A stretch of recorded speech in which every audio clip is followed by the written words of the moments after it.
Hey guys, I just wanted to thank you for clicking on my video again. If you enjoy the content, please consider subscribing. It helps me out so much. Like I said before, at some point in my life, I would like to be able to do this stuff full time. Hey guys, so I just wanted to touch on the Blue Ice 45 Warthog pack real quick. I have a first impressions video on my account, but now I've got some hours in this pack and I kind of want to do a review on it. So I love the pack. It's definitely going to take the place of my technical packs that I'm using now. It works better for me. However, it does have some shortcomings, and they're not bad. I just wanted to make this video. I'm hoping Blue Ice sticks around as a company. I really like what they're doing.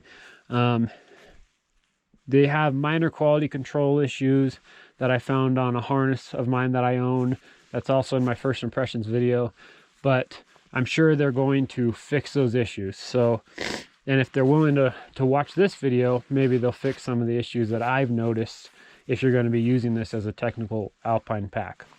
So first of all, it's super light, it's super minimal, and that's one of my favorite things about it. Packs these days, way too many features. I really like the easy ice axe attachment points here. Those are fantastic. I really like that for carrying two tools. Some packs only have one. I don't understand why it's so hard to add a second ice tool attachment point there.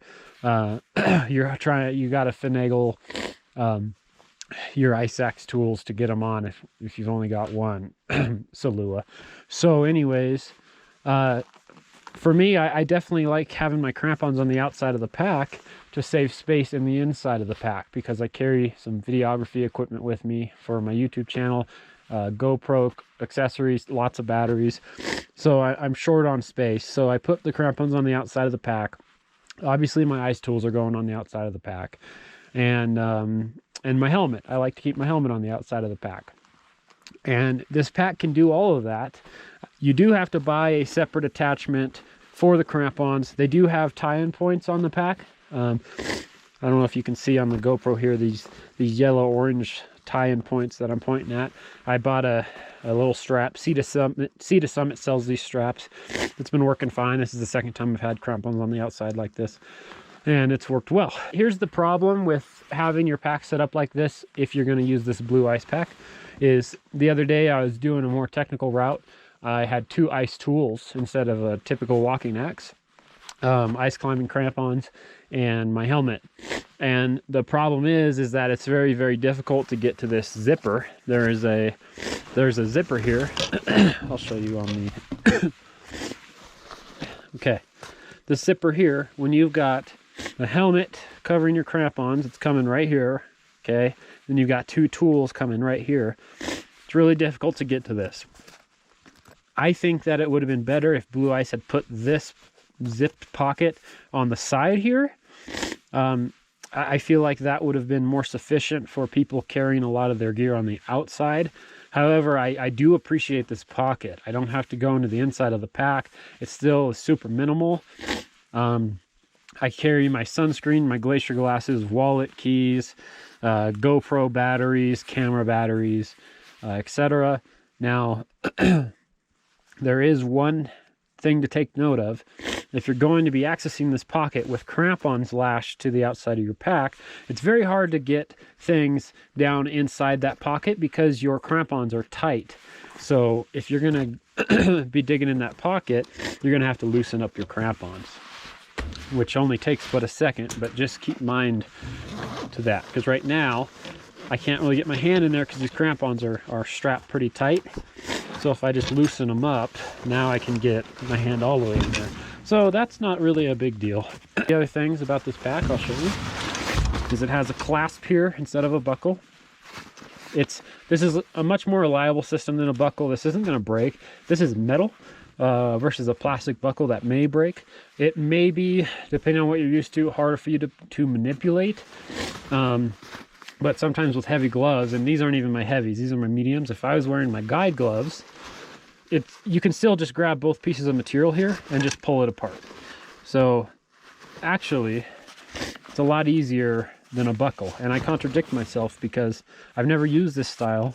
When I had my first impressions on the pack, I kind of took note that this might be difficult to use with heavy gloves, but I take that back. I certainly disagree with what I said now that I've had some time using it. So let's talk about comfort and the back side of the pack. So it does have a fairly rigid back here, which is good when you're carrying a lot of weight or misproportioned equipment inside the pack. Sometimes the back can fold kinda and just sit on your back uncomfortably. This pack doesn't do that. It stays straight, remains as comfortable as possible. Now these packs aren't full featured. They don't have a full featured suspension setup like some of the bigger packs, and so that's not that big of a deal. It's not as comfortable as, say, a suspension pack like an Osprey or the Gregory full suspension pack. Those packs are pure luxury. This pack is for super fast, lightweight alpine assaults, where you're not carrying a ton of weight. So when I was carrying my full rack the other day with 2 tools, a rope, completely racked harness, etc., the pack was pushing 40 pounds. And compared to the other technical ice climbing packs I've used, this one was more comfortable. However, it's not as comfortable as my multi-day Osprey Gregory full suspension pack. So just keep note of that. These, I mean, look, it's meant to be lightweight. These straps are really thin, and again, it's not a bad thing. It just has its own purpose. So the one thing that I've noticed is when you've got the hip belt pretty tight, very rarely, but it's happened both times I've used this pack now, the hip belt will loosen up randomly, and then, you know, so that's something to take note of. It's not a big deal. You can just tighten it back up. It doesn't happen all the time. It happened 3 hours into my hike up here to Camp Muir, and then I just tightened it up, pushed on the rest of the way, and it didn't do it again. So it doesn't do it often, but it does happen. So another thing I like about this pack is it's brainless. I've never really been a fan of those packs, but it definitely keeps the minimalist idea going. This is where I'm storing my food right now, and it actually is working out really good. So I don't have any complaints that it doesn't have the brain. So that's pretty awesome. See, no problem with the gloves on. If you're looking for a new pack, this is a really good pack for you to consider. It's really affordable. They're doing good things. I think they're trying to innovate, which I really respect companies that are constantly trying to come up with new product, new gear, new technology, new ideas. Blue Ice is one of those companies. I'm hoping that they take note of some of the customer complaints, because I think they could have something really, really special here.